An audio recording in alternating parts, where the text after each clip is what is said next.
muy buenas tardes a todos. La verdad es que es un motivo de mucha alegría estar aquí para hablar de astronomía, de música y de astronomía, desde el enfoque de un músico muy aficionado a la astronomía. Quiero ante todo agradecer a CSIC, a la Fundación Caja Cantabria, que siempre apoya estas iniciativas, que está haciendo un apoyo continuo, constante a los músicos de Cantabria, a las entidades culturales, a las entidades intelectuales.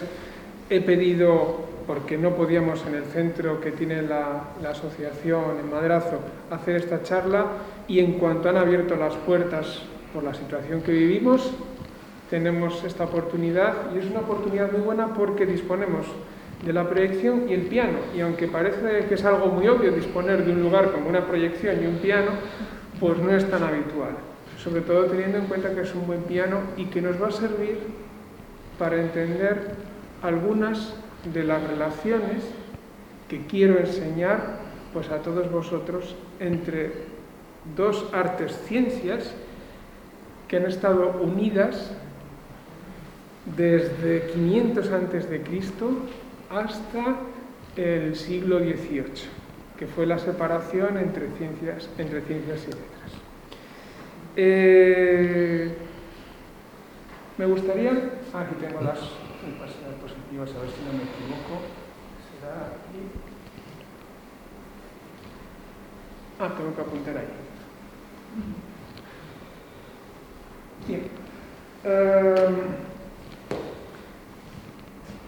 La música ha estado unida a la astronomía en nuestra memoria en las películas, pues yo qué sé, como Así habló Zaratustra, de la película Una odisea en el espacio, de Kubrick, o bueno, pues músicas de David Bowie, Brian May, Vangelis. Entonces, todos tenemos asociado la Guerra de las Galaxias, John Williams, tenemos asociado la música pues a toda esa cantidad de imágenes cinematográficas del espacio, de invasiones. Y en esos tiempos, en los tiempos en los que se pensaba en una vida más allá de la Tierra, ahora digamos que es algo de lo que no se habla, porque vemos que hay vidas en esta Tierra que nos dan bastantes problemas. En los años que se inició la conquista del espacio, hubo algo que nos llamó la atención muchísimo, y es que unieron la música y la última tecnología para visitar los confines de allí a donde el hombre pudiera llegar lo más lejos, que fue este disco. Bien, las sondas Voyager 1 y 2 se lanzaron en 1977 con el fin de obtener información, obtener imágenes del sistema solar como nunca se han logrado. De hecho, las que hay todavía de Urano y Neptuno no se han igualado. Y con una tecnología obsoleta para hoy en día, pero que en 1977 pues era... lo más importante es que en esa época había una necesidad de comunicarse. Hace poco estuve con una neuróloga y decía que para qué estábamos aquí, qué es lo que necesitaba el hombre, ¿no? Porque los animales necesitan comer, necesitan reproducirse, necesitan, cumplir sus funciones. Y hay una realidad que debemos tener en cuenta siempre, que necesitamos comunicarnos. Entonces, ¿qué necesitamos comunicar? Todo aquello que nos pasa.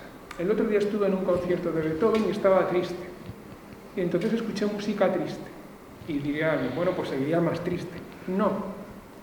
Me puse más contento, porque había una persona o una música que me hacía sentir lo mismo que sentía yo. Es decir, si compartimos, nos comunicamos, establecemos vínculos de relación que nos permiten saber más, saber del otro y saber del entorno. ¿Qué es lo que tenían esos discos? Bueno, pues esos discos, que están hechos de cobre y cubiertos de oro, tienen, entre otras cosas, muchísima música. Tienen 110 imágenes, tienen 55 saludos en 55 idiomas, y tienen música de Mozart, de Bach, de Beethoven, y también tienen música de rock. Pero lo importante de esto fue que el patrimonio que nos servía para comunicarnos era la música, Beethoven, Bach y Mozart. Lo más probable es que estas ondas, que ya están creo que a 20 horas luz, que es nada, creo por ahí aproximadamente 20 y tantos mil millones de kilómetros, han pasado la heliosfera. Están mandando señales que nos dicen cómo termina el viento solar, cómo es la carga iónica en el choque de terminación, ahí lo vemos. Pero lo más importante es que esa música algún día es posible que pueda quedar en manos extraterrestres, aunque lo más probable es que estas ondas las volvamos a recuperar nosotros. Bien, ¿por qué hago esta reflexión? Bueno, durante el siglo XIX, la música, muchos compositores, cuando quisieron salirse de los esquemas, de los estereotipos de la razón, empezaron a vincularse con el universo. Entonces, determinados compositores, Strauss, Camille Saint-Saëns, que fue un observador, el del Carnaval de los Animales, fue miembro de la Sociedad Astronómica Francesa, poseía un telescopio. Hindemith, que hizo una ópera y una sinfonía sobre la vida de Johannes Kepler, atención a este nombre porque lo vamos a ver a continuación en la charla, y ahora mismo no me acuerdo. Más luego los músicos del pop. De alguna forma, la música ha estado ligada al universo y estará ligada por una cuestión esencial. La música está hecha de números y los números conforman el cosmos, como dirían los pitagóricos, todo está hecho según el número. La música y el cosmos. Bien, después de esta pequeña reflexión de pensar que ese periodo que os he dicho, desde 500 a.C. hasta el siglo de las luces, todo el trivium y quadrivium en los cuales la astronomía y la música funcionaban hermanadas dentro de las artes liberales, es decir, la gente que estudiaba, que no tenía sujeciones materiales, que tenía libertad para estudiar, estudiaba un trivium que hablaba de la lengua, y un quadrivium en el cual estaba la geometría, la aritmética, la música y la astronomía. La música al lado de las ciencias. Hoy en día la música está donde está, ¿vale? Pero es que cuando uno dice la música está hecha de números, y lo vamos a ver, los números tenemos que entenderlos por muchas formas posibles. Hay gente que entiende el concepto del número y otros entienden dibujos, pero otros entienden el número, cómo suena y cómo se organiza sonando. Bien, cambiamos de... A ver si lo... Esto. Ay, perdón.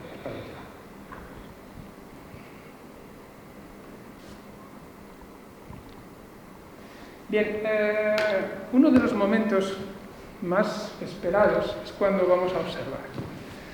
Podemos decir que esto que vemos es un paisaje muy bonito después de atardecer. Claro, creo que todos conocemos que son los picos de Europa y ese lucero de ahí es Venus. Bien, imaginemos una cosa, esto que nos puede parecer bonito, el que no sabe astronomía, o sabe muy poca astronomía, o casi nada de astronomía, no sabe que ese Venus es un planeta de un tamaño parecido a la Tierra. Pero claro, si ahora ya sabemos que este paisaje tan bonito, eso de ahí, es un mundo como la Tierra, parecido a la Tierra, claro, ya tiene otro interés. Es decir, hay un fenómeno que se llama experiencia estética. Cuando contemplamos algo que nos conmueve, que nos parece bonito. ¿Cómo se produce el hecho? Veo algo a través de mis sentidos, mi cerebro lo interpreta, dice, pues esto es bonito. Se produce una serie segregamos unos neurotransmisores, dopamina y tal, y es como comerte un chocolate. Eso es una experiencia estética. Según la intensidad de la experiencia, puede ser más catártica o menos, o simplemente, pues eso, como una. En este caso, si ya pensamos que eso es otro mundo, con todo lo que podamos imaginar, ya tenemos una información que hace que esa experiencia estética sea un poco más plena. Bien, esto de aquí, yo recuerdo una observación en la cual nos daba sombra un objeto, una nubecilla. Lo estuvimos comentando muchas veces. ¿Os acordáis de aquella vez que fuimos a no sé qué sitio y nos daba sombra una lucecita, una nubecilla? Sí, me están mirando, se están acordando. Bien, esto es más o menos, bueno, con un cielo muy bueno, lo que se ve cuando miramos la Vía Láctea, cuando miramos el Camino de Santiago. Bien, vemos formas así algodonosas, y vemos hacia el centro, un poco abajo, algo que efectivamente pudiera darnos sombra, pero que no, si no sabemos astronomía, si no tenemos conocimiento, pues no podemos distinguir más que, bueno, pues es una imagen. La he puesto en blanco y negro porque el ojo lo ve así, en blanco y negro. Con la con la intensidad baja de luz, no vemos los colores. Claro, si vemos esto, pues parecen los fuegos artificiales del Sardinero el día de Santiago. Realmente, bueno, es una de las mejores fotos de la nubecilla que habíamos visto. Claro, sabemos astronomía y sabemos que esto está a unos 30.000 años luz, creo, lo he dicho, que se van formando estrellas nuevas, que esa luz es por excitación del hidrógeno y que está en dirección al centro de nuestra galaxia. Bueno, es muy bonita la imagen, porque la maña del fotógrafo y la propia naturaleza hace que su forma sea bella porque corresponde a lo que nosotros vemos que es bello. Por lo tanto, hemos tenido una experiencia estética más intensa que la primera foto, que era un paisaje después de haber atardecido, o que la anterior foto, que es la luna. Si ahora vemos esto es el cúmulo de Virgo, que está a 59,4 millones de años luz, el otro estaba a unos 30.000, sabemos que esto, por ejemplo, esta espiral que vemos aquí, es una galaxia parecida a la nuestra y que hay muchísimas miles. O sea, si el telescopio fuera capaz de, no sé las que puede haber aquí, las decenas, no las he contado, de galaxias como la nuestra. Entonces, claro, ante la sensación de la experiencia estética, tenemos la sensación de vacío, la sensación de estar perdidos en la inmensidad. Entonces, si volvemos a esta imagen y sabemos todo eso, que se crea hidrógeno, que eso es uno de los brazos de una galaxia como la otra, entonces la experiencia estética crece. ¿Por qué? Porque sabemos más cosas. Una decepción habitual del que va a una observación es que mira por el telescopio y no ve una nebulosa como la que hemos visto. Pero cuando sabes, tú puedes entender que eso que ves tiene todas estas cosas que he ido diciendo. Por lo tanto, importante para que haya una experiencia estética, para que disfrutemos de las cosas, es conocerlas. Cambio de tercio. Ahora voy al piano. Voy a tocar dos obras muy conocidas. Y después explicaré un poquitín su propia forma para que entendamos lo que significa la experiencia estética con el conocimiento. Porque se presentan solas.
cruciales para saber que va a gustar. Y es el número. ¿Qué quiere decir eso? Pues que es una música que se corresponde con el 1, con el 2, con el 3 y con el 4. Una pieza, frases de 4 compases o su múltiplo 8, tonalidades en el primer grado, compases de 2 o de 3, es decir, estos números simples que las dan orden y sobre todo la estructura grande utilizan nombres como tripartita, que quiere decir que tiene 3 partes. Una parte, una tensión y una vuelta. Toda la música que nos gusta sigue estos modelos numéricos. En este caso, la primera parece que es más armónica, más melódica. La segunda es más rítmica, ritmo y aritmética tienen la misma raíz, aritmos, ¿verdad? Es decir, armonía, la armonía para los griegos era la unión de contrarios, la concordia, antes de que se utilizara el término musical. Es decir, tienen concordia, tienen números que entendemos, 1, 2, 3, 4. Y a raíz de eso, luego veremos cómo se construyen los sonidos, cómo se ordenan los sonidos. Esto es solo la estructura, lo que hemos oído. Todos vemos que se repiten unos estribillos, que nos suenan conocidos unos temas. Ese conocimiento y esa repetición, que viene a ser como el giro de los planetas que vuelven siempre al mismo sitio, es lo que hace que nos guste y que tengamos una experiencia de este. Insisto, la música y la astronomía han estado unidos desde 500 a.C. hasta el siglo XIX. Bien. A ver si me queda claro con esto. Sí. Claro, 500 a.C. Pitágoras, si es que existió. Porque, bueno, por lo menos hay datos que sí. Existiera o no existiera, o todos los descubrimientos que se le han atribuido fueran el producto de una hermandad, los pitagóricos, porque claro, son demasiados inventos. Pitágoras nació en Samos y se formó con viajes por Egipto, fue hasta Babilonia, dicen que fue hasta la India, luego fue a Crotona, en el sur de Italia, allí fundó su hermandad, una hermandad vegetariana que velaba por la salud, tenía un código moral muy estricto, que no comían animales, que no comían habas. Bueno, es decir, de alguna forma era una secta. Y su máxima era que el número estaba en todo. Bueno, el número está en las piezas que yo toco. Bien, ahí he puesto el famoso teorema de Pitágoras, que no es de Pitágoras, porque ya se conocía antes. Pero bueno, es por eso que se conoce de Pitágoras. Y bueno, me gusta esa imagen, porque cuando ve uno lo de c al cuadrado es igual, o sea, lo que quiere decir es que el cuadrado grande es igual al cuadrado pequeño más el cuadrado mediano. Entonces, si lo vemos así, en ese dibujo, las matemáticas de alguna forma, y sé que aquí hay gente que sabe muchas matemáticas, las deberían ver de otra forma, como la podemos ver las matemáticas a través de los sonidos.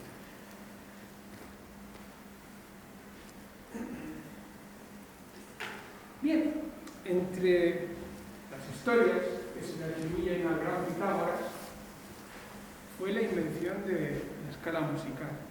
Y para eso, bueno, Pitágoras no dejó nada escrito, y todos los testimonios que tenemos de Pitágoras son de biógrafos 500 o 600 años posteriores, del orden del primero siglo después de Cristo, ¿vale? Entonces, Nicómaco de Cleasa nos explica, este grabado es de 1492, ¿vale? Pero nos explica cómo Pitágoras descubrió las notas. Parece ser que paseaba cerca de una fragua, oyó el martillo golpear el yunque y entonces escuchó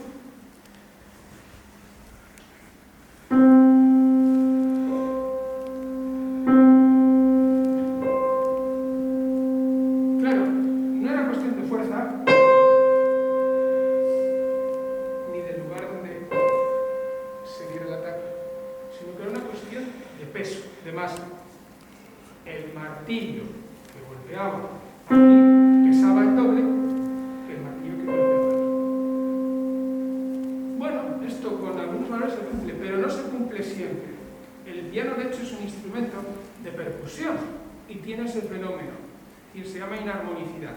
Se cumple, esto es a modo de explicación un poco, pero no se cumple siempre. Lo que sí se cumple es en las cuerdas. No he traído un monocordio. Un monocordio, bueno, es una cuerda pues, con una serie de toques. Ahí lo tenemos representado en el cuadro de la izquierda abajo. Y lo que sí descubrió Pitágoras es que una cuerda, si le poníamos un toque por la mitad, sonaba igual que, según el mito, sonaría el martillo con la mitad de peso. Es decir, esta sería la mitad, esta sería el doble de grave, y esta sería la cuarta parte y la octava parte. Es decir, claro, lo que pasa es que para nosotros, los que somos músicos, sabemos que es la misma nota. Es decir, todas las notas de diferentes registros, siendo la misma, tienen la relación del doble o de la mitad. Pero, si utilizamos el 2/3, entonces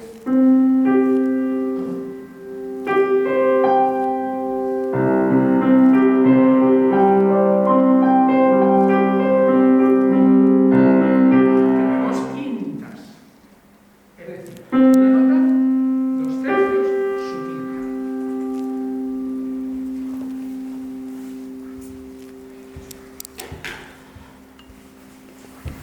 Aquí lo tenemos. Este es el monocordio de lo que os ha dado. Y, bueno, pues tenemos la quinta, tenemos la octava de la quinta, y si hacemos la quinta de la quinta, y la quinta de la quinta, y la quinta de la quinta, ¿vale? Es decir, a medida, si una quinta o un 3 o un 2/3 sonaba bien, el 2/3 de 2/3 sonaría bien, y el 2/3 de 2/3 sonaría bien, y así sucesivamente. Entonces, fue inventando las notas. Ahí tenemos el ejemplo. F es en notación alemana o inglesa, F es el Fa, como es el Do, se hace una quinta, el Sol, el Re, el La, Mi, Si. Entonces, si las ponemos todas seguidas, este Re, este Mi,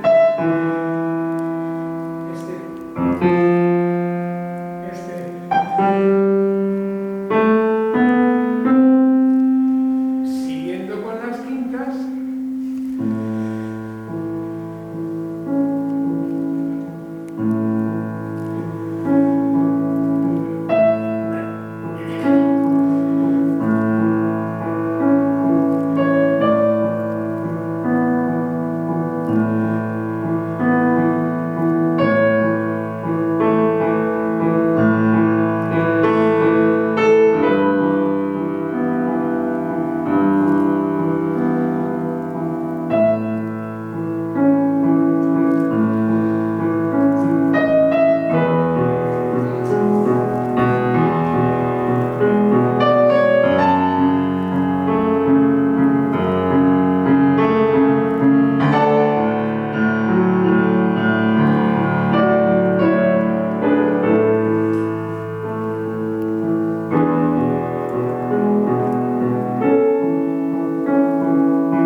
Bueno, tiene truco, es decir, como tiene 7 notas Pitágoras, habría podido derivar en cualquier canción. ¿Vale? Pero bueno, de alguna forma el hecho de estar escuchando quintas en el bajo nos ha servido para escuchar Cielo y Infierno de Evangelis, que es la banda sonora de un documental que marcó época, ¿verdad? Que hizo que muchos nos aficionáramos a la sonora. Bien, me encontré con esto. Lo explico un poquitín. Si los sonidos están ordenados así y los planetas se mueven y todo lo que se mueve produce sonido, los planetas tienen que emitir algún tipo de sonido. Se llamó música de las esferas. Y esto también es una representación de 1400 tal. Por lo tanto, estamos hablando, vamos a ver, de 500 a.C. y representaciones de 1000 años después. O sea, son ideas que han estado acompañando a la civilización 1000 años por lo menos. ¿Vale?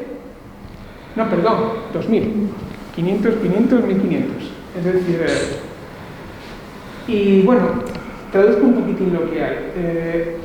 En la fila de la izquierda están los planetas, abajo están los 4 elementos y hay una serie de notas asignadas a cada uno de los planetas. No es muy exacto, de hecho he intentado buscar a qué corresponde cada planeta y bueno, lo más que he encontrado es esta afirmación de Platón en el Timeo que en función de la distancia pues establece unos intervalos, unas distancias. No es muy exacto, ¿vale?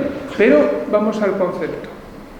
Se creía que la misma música que teníamos aquí era la que, de alguna forma, hacían los planetas en su giro. Planetas que recorrían esferas de cristal. No voy a hablar ahora de los modelos porque no va a dar tiempo, pero bueno, pues pensaban que eran esferas que giraban incluso buscando una correspondencia con el número. Antes he hablado de 1, 2, 3, 4, para los pitagóricos el 10 era la de Traquis, inventaron 10 cuerpos celestes, ¿no? La Tierra, la Luna, el Sol, Venus, Marte, Júpiter, Saturno y la antitierra, para que les saliera el 10, es decir, había una serie de intentar buscar relaciones numéricas con todo. Bueno, pues el concepto está. La armonía de las esferas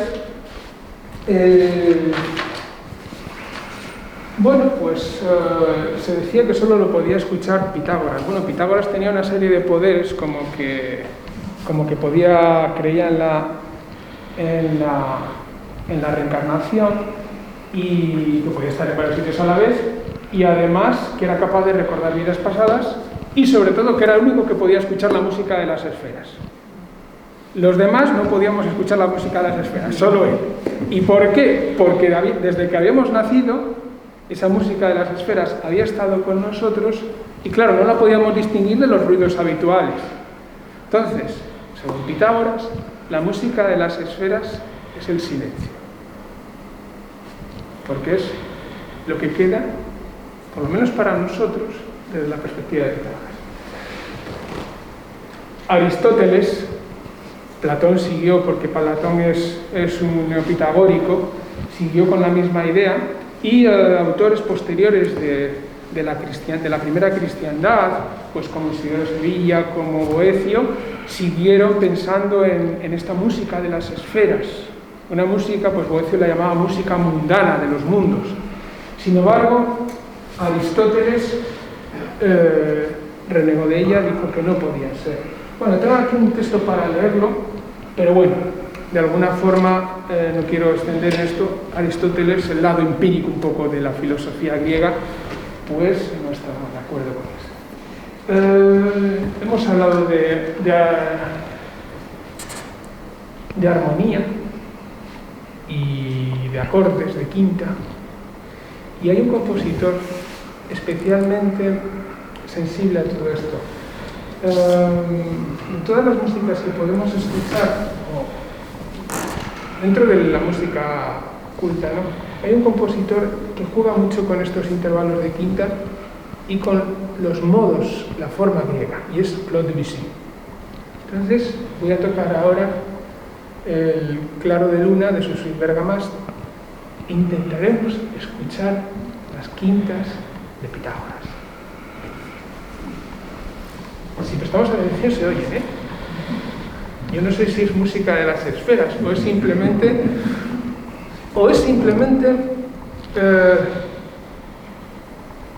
un paisaje desde la Tierra de la Luna, ¿no? Porque Claro de Luna, igual no es más que eso, pero igual vemos que vamos a ver, las relaciones que se producen entre la estética y entre la ciencia muchas veces tienen como resultado frutos que no podemos entender, pero que están ahí. ¿Por qué esta música es tan hermosa? ¿Por qué le ha asignado un objeto planetario? ¿Por qué Pitágoras habla de música de las esferas? Y le separan, pues eso, desde 500 a.C. hasta 1900.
importante. Es decir, ahora cuando escuchemos música,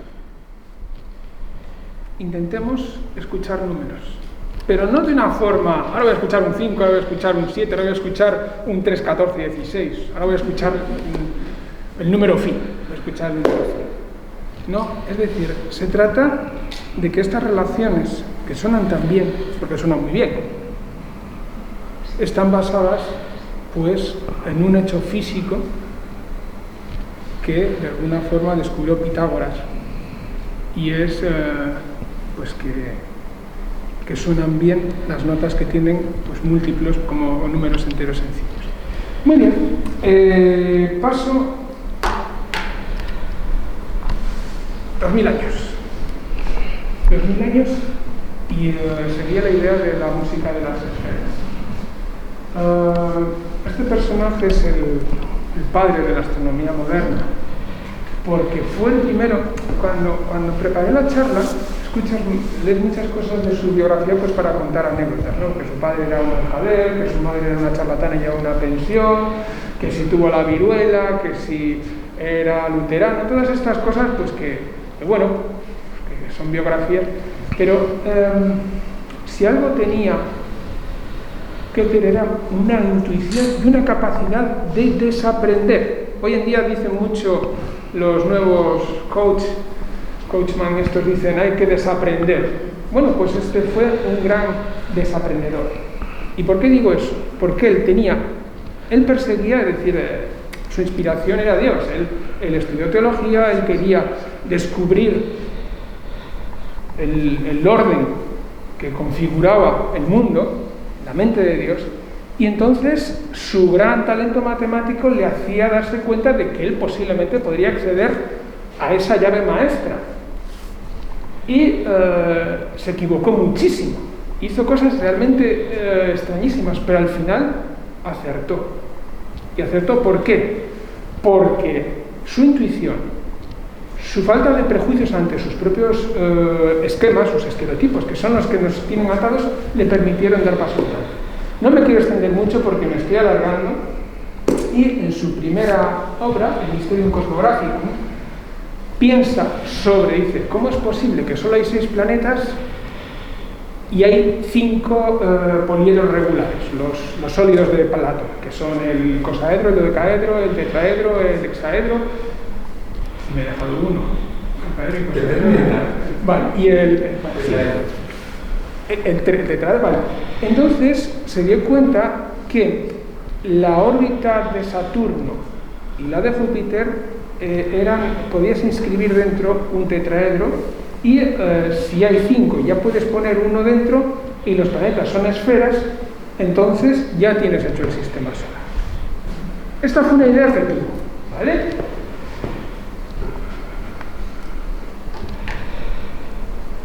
Otro personaje totalmente opuesto. Si este era devoto, pues aquí un noble danés que perdió su nariz en un duelo por un reto matemático, Tycho Brahe, que yo lo conocía sobre todo porque descubrió una nova en Casiopea en 1572, y era el mejor observador hasta entonces. No tenían telescopios, es decir, no podían aumentar la imagen para tener más precisión. Lo que tenían eran sextantes y cuadrantes enormes para medir los ángulos en la bóveda celeste, ¿verdad?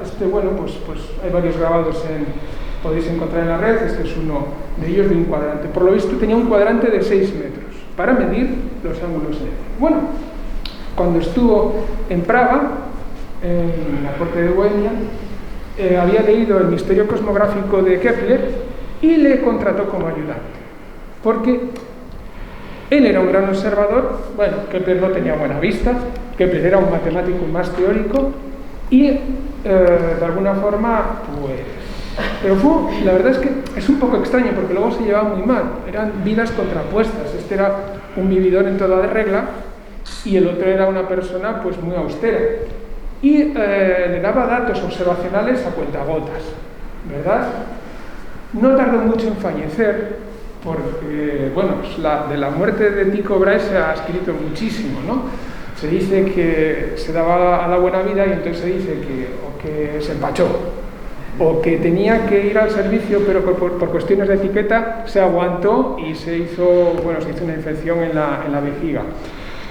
Que si se envenenó por mercurio o que le había envenenado el propio Kepler. O sea, es decir, se puede escuchar cosas. Lo cierto es que murió con 50 y pocos, y él, vamos a ver, una cosa que he olvidado, y es fundamental, es que Kepler había sido formado ya en el modelo de Copérnico. Basándonos, voy a pasar por esto rápido. El modelo de Ptolomeo dice que la Tierra está en el centro. El modelo de Copérnico dice que el Sol es el que está en el centro. Y Tycho Brahe tenía un modelo particular en el cual los planetas giran alrededor del Sol, pero también el Sol gira alrededor de la Tierra. O sea, y entonces quería demostrar, sus observaciones creo que lo llevaban, y de todas es la más acertada, porque solo difiere en un punto sobre otro. Bueno, sus observaciones le llevan a eso. Pero Kepler, una vez que murió y que pudo acceder a las observaciones de Tycho Brahe, bueno, pues hubo un planeta que, por cierto, dentro de poco va a ser su oposición, oposiciones que están en el momento más cercano a la Tierra, que es Marte, y que él creía en esferas, y había un desfase de 8 minutos de arco. 8 minutos de arco es un poco más de la tercera parte del disco de la Luna. Estamos pensando que medían con cuadrantes, que no medían con telescopio. Y ese desfase le trajo por la calle de la amargura a Kepler, es decir, ¿cómo es posible que...?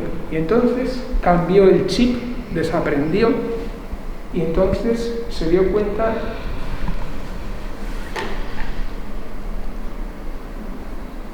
que los planetas no van por esferas, van por elipses, y que el Sol es uno de los focos.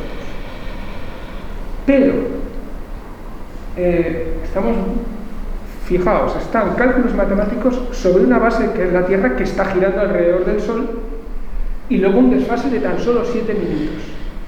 Y, a pesar de datos tan minuciosos, no se quedó contento, porque podía haber cogido a Júpiter o a Venus o a Saturno, que sus órbitas casi son circulares. Pues no, el caso de Marte le llevó a esto, que bueno, que aquí lo veis en el dibujo. Simplemente el Sol es uno de los focos de la elipse, y luego pudo averiguar la velocidad, que no era constante, y la velocidad se correspondía a que el planeta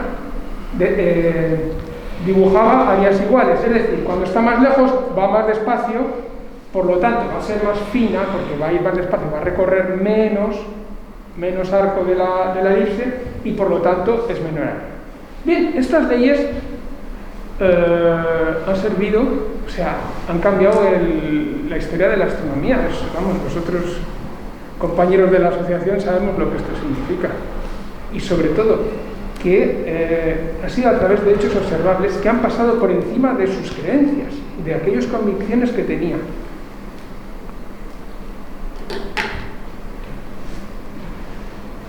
En armonía de los mundos, llegó más allá y se dio cuenta, bueno, ahí está una explicación de la fórmula. Básicamente lo que quiere decir es que los cuerpos que están más lejos van más despacio que los que están más cerca, ¿vale? Esas 3 leyes han servido para explicar todo el movimiento planetario. Y aquí viene lo más musical del tema. Como buena persona formada en el quadrivium, también sabía música. Y entonces dice, ya tengo la herramienta para descubrir la música de las esferas, que decía Pitágoras. Entonces, ahí he puesto unos ejemplos. Lo que realmente hizo Kepler fue medir las velocidades angulares y hacer melodías en cada punto que él consideraba, y lo tenéis, se ve está en la feria, o sea, según el momento de la distancia, había dado unos temas. Bueno, suenan bastante Saturno, ¿vale? Júpiter, ¿vale? Marte, pues la Tierra, Venus, y Mercurio,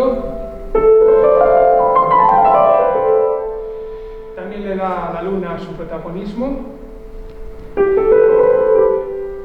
¿Vale? Estos son los temas de los planetas. La verdad es que no suena a nada. Las cosas como son. ¿Y qué quiere decir esto? Pues que la música de las esferas, la idea de la música de las esferas, ha servido a la humanidad para llegar a descubrir cómo se comportan los cuerpos celestes. Pero esa música no está, no existe. Para que haya sonido tiene que haber un aire en el cual se transmite. Pero la idea de buscar un orden como el que había en la música a nivel sencillo ha permitido todo ese progreso.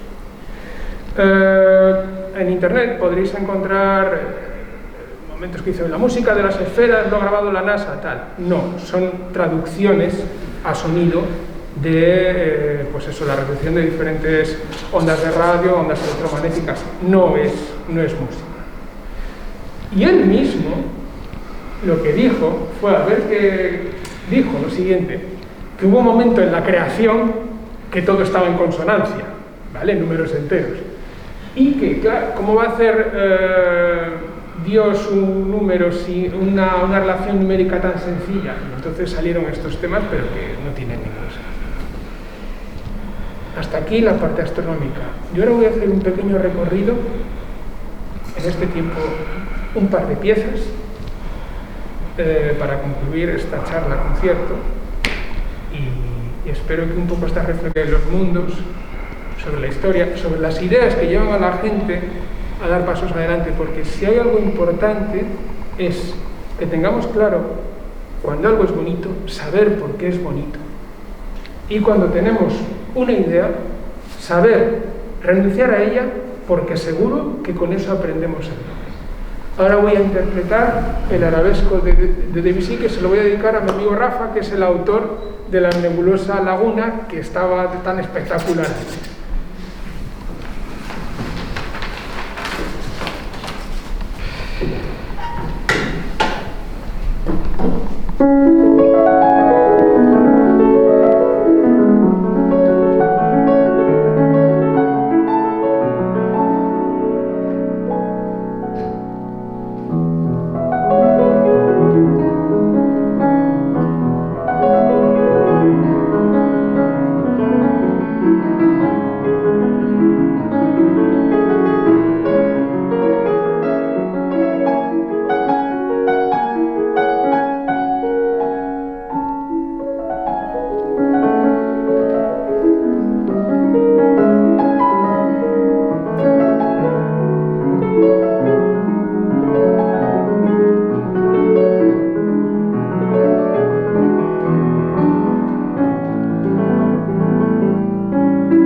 Bien, hemos terminado la charla. Si queréis alguna pregunta, que sea fácil, más de música que de matemáticas. ¿Cuál es el equivalente, por favor, al telescopio a nivel sónico? ¿A nivel, perdón? Sónico. El equivalente al telescopio a nivel sónico. Sí, se escucha con láser, se puede escuchar con láser. Ay, no lo sé. A distancias muy largas, no te puedo dar una respuesta. Okay, claro. No te puedo dar una respuesta. Si alguien...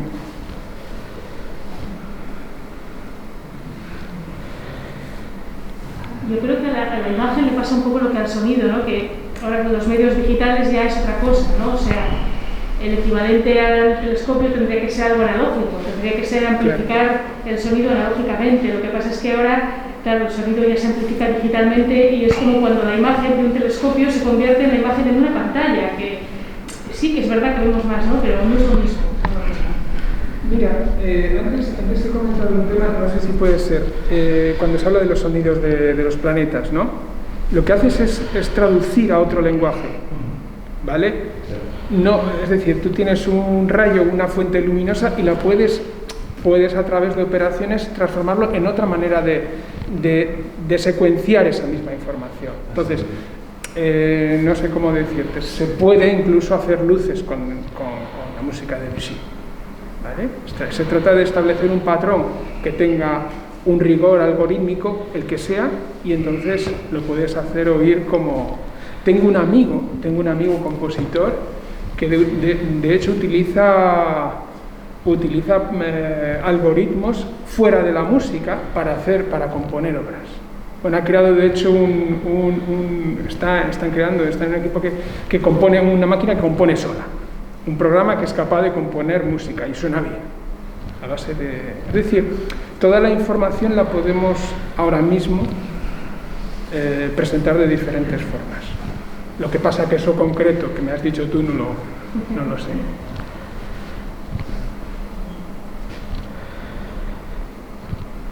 Hay una cosa que es referente un poquitín a la percepción. Es decir, me gusta explicar esto. Nosotros cuando vemos algo, lo interpretamos. O sea, vemos y luego interpretamos lo que veo. Y ese proceso de interpretación, esa desvinculación de lo que es objetivo, es lo que produce que seamos capaces de percibir, de tener una personalidad, de tener un gusto. Es un proceso muy interesante, ¿vale? Es un proceso del cerebro. Hay una serie de sustancias que dirigen ese proceso y que cada uno las tiene diferentes. Y es muy interesante cuando nosotros, bueno, un poquitín el experimento que os hice al principio de ver una foto muy espectacular y una foto más discreta. Ese tipo de cambios, ¿verdad?, en los objetos que percibimos, o cuando toco más fuerte, cuando toco con menos pedal, lo que sea, todo eso es muy interesante para ver cómo somos capaces de aprender a través de forzar nuestra sensibilidad. Es muy interesante. Por eso yo en esta charla también he pretendido, cuando he hablado de música, cuando he hablado de los objetos de astronomía, conocer, ir a la naturaleza de las cosas para que la percepción que tengamos sea más fructífera, nos cambie más. ¿Alguna pregunta? Bueno, pues la verdad es que... Una pregunta. Supongo que la adaptación al piano de Javier Ángel es tuya. Sí, es fantástico, ¿no? Como una obra que originalmente está tocada por otros instrumentos, el piano puede reproducir casi exactamente lo que es la obra original, ¿no? Así que te felicito. Sí, eso es otro proceso. Por ejemplo, voy a hablar un poquitín de cómo se aprende música. Normalmente la música la aprendemos siguiendo una partitura. Entonces, yo pongo en internet, porque uno es vago y tiene el Wikipedia es como el rincón del vago, es decir, vas allí y dices que me dé la partitura de Helen Helen, y entonces no la encontraba. Entonces cogí la música, me la puse unas cuantas veces de oído y fui sacando, y pues te lleva unos minutos, y sí, la saqué. Luego corté un poquitín en un sitio que se hacía muy largo, y aquí y allá es eso, que es un proceso también muy interesante de aprendizaje. Aprender por las sensaciones nuestras, de oído. Yo aquí tengo uno de mis maestros, aquí en la primera fila, que es Emilio Otero, que tiene uno de los oídos más prodigiosos que he conocido jamás. Uno de los oídos más privilegiados. Entonces, gente como él te inspira.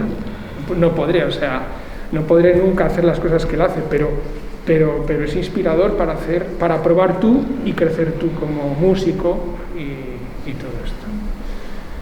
De verdad que ha sido un placer, gracias a todos por venir, me he sentido muy a gusto, espero que os haya gustado, que hayáis aprendido algo o que hayáis desaprendido mucho, y nos vemos en otra ocasión.